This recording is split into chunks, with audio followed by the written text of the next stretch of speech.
G'day guys, it's Fatty here, and today we're going to see how fast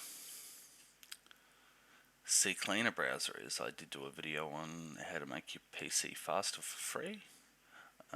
This test will go along with the others that I've done using Speedometer 2.1 as usual from browserbenchmark.org.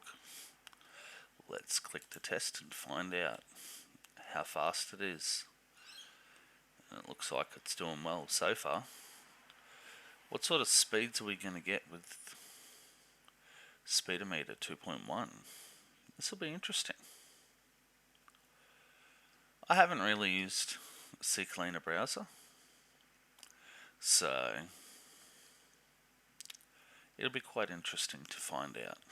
And yes, I know it looks like Google Chrome, but it's not. I can assure you guys it's not Google Chrome.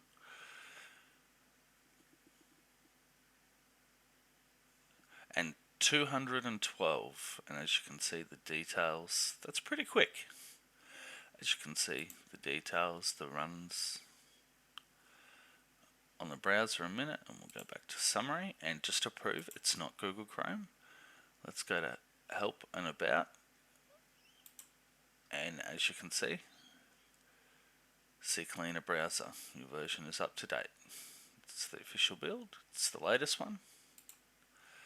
So it is indeed CCleaner browser. Alright guys, that's it for today. We needed to do that speed test. I come across it and I did say if I found any more browsers I would do a video on it. That's it for today. Take care, and it's Fatty out.